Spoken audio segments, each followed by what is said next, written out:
We're at a place called Blind Lake.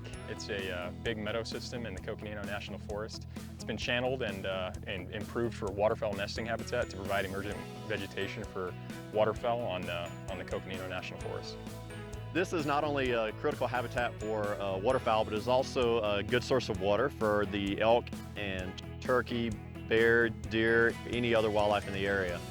The way that this system works is that it collects water throughout the year and retains it. When water hits these meadows, it retains it, soaks into the soil, and acts like a giant sponge.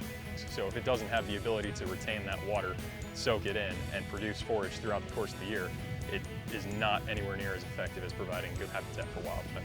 And so when we have OHVs driving across the top of that, compacts the soil, creates a situation where it's hard for these meadows to retain that water and create that forage base throughout the year. About a dozen OHVs were cutting across the meadow using the trenches to romp their machines throughout the complex, and we were able to make a case on that. We received some restitution funds, and with those funds we are implementing a fence to try to provide a little bit more education and try to direct people to stay on the roads and out of these complexes. It may look fun to drive around on the edge of tanks and the edges of meadows and cut across and drive cross country, but those have lasting impacts on wildlife habitat. These are range improvements. They are not for driving your machines and using them as ramps and whatnot. We have more recreationalists coming up using ATVs in these areas.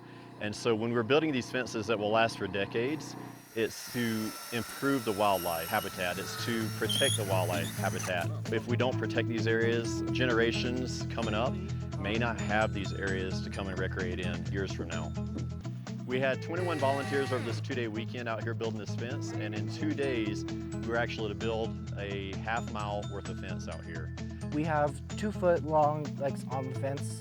That's to keep it up off the ground. We're gonna go to zigzag pattern, just try to keep the most stability possible. We want a little bit of an overhang on the sides. We have workers pre-drilling, screwing down, just to keep them all locked in place. We have people working out placing logs in advance, making things go faster, and the fence goes up pretty quickly.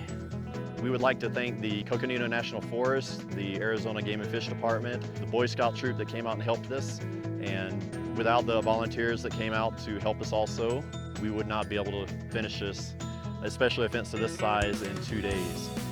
It was quite an accomplishment to see this done and see how hard everybody worked and came together to get this project done.